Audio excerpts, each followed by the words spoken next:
अभी फिर सूर्य। हाँ सर, आपका थोड़ा सा नाम और परिचय। मेरा नाम वजीर सिंह दैया है, क्लीन ग्रीन एसोसिएशन से। ये हमारा हर्बल पार्क है, चरकोसदी पार्क भी कह सकते हैं। सेक्टर 13 के त्रिवेणी स्कूल के सामने है, बिल्कुल ही मेन रोड पे। और इसलिए इसका हर्बल पार्क नाम रखा गया है कि इसमें हमने लगभग 120 वैरायटी से ज़्यादा देसी जड़ी बूटी के ही पौधे लगाए हैं। उसमें अश्वगंधा है, स्थावर है, उसमें कचनार है, उसमें निर्गुंडी है, काला बांसा है, अड़ूसा है, वज्रदंती है और बहुत सी ऐसी नाम गिनाने लग जाऊंगा तो बहुत लंबी हो जाएगी। इस तरह से हमने सब जड़ी बूटी के ही पौधे लगाए गए हैं और ये हमने सैंपल के तौर पे लगाए गए हैं बाकायदा। और कुछ अपनी नर्सरी भी हमने तैयार करी। यहाँ देखेंगे तो यहाँ दिखाएंगे हम अपने ही गुठलियों से या बरसात के मौसम में जो छोटे छोटे पौधे उग जाते हैं पेड़ों के नीचे, उन्हीं से हमने अभी करीब 4000 पौधे हमने अपने तैयार करे हैं जगह जगह।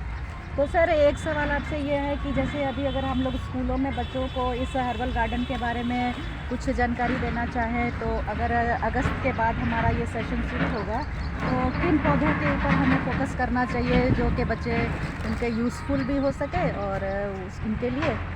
और बहुत अच्छा इनिशिएटिव आप ले रही हैं और बहुत अच्छा सवाल भी आपने किया है।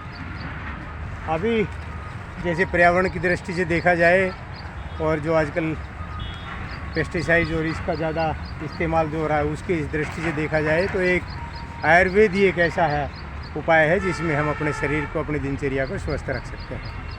इसमें वैसे तो हमने सैंपल के तौर पे लगाए हुए हैं, फिर भी हमसे जो भी मदद हो पाएगी या जो पौधे हम तैयार कर लेंगे अभी जुलाई के बाद से, कुछ कटिंग से हमारे बहुत पेड़ तैयार हो जाएंगे, कुछ बीजों से हम तैयार कर रहे हैं, उसमें हम दे सकते हैं यहाँ से अपने पास।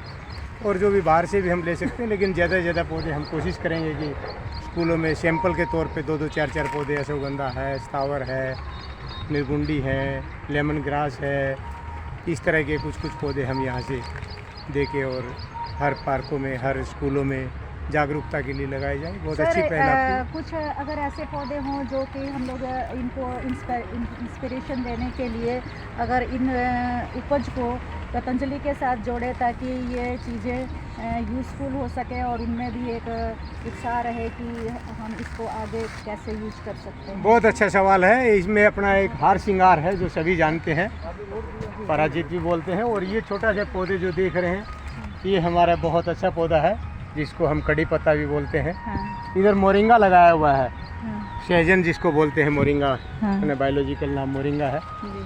100 बीमारियों का एक ही इलाज है मोरिंगा में। जी। इस तरह के लगा सकते हैं, इसको बढ़िया कटिंग फला से भी हुआ तैयार है। कर सकते हैं, बीजों से भी तैयार कर सकते हैं। अच्छा। हमने शहर में करीब 500 पौधे मोरिंगा के हाँ। चारों तरफ में लगाए हैं जो अपने यहाँ बहुत ही कम थे।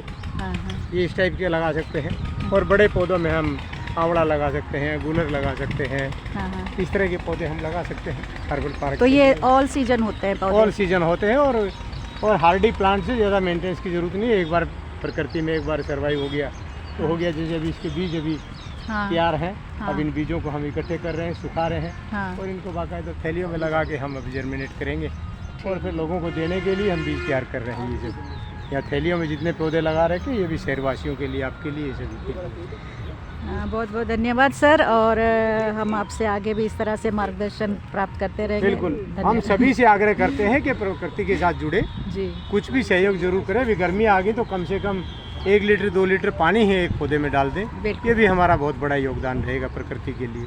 अभी स्कूलों के बच्चे भी बहुत जागरूक हो रहे हैं, अभिभावक भी जागरूक हो रहे हैं। हाँ। प्रकृति है तो हम है, प्रकृति नहीं है तो हम कुछ नहीं है। जी। धन्यवाद। धन्यवाद।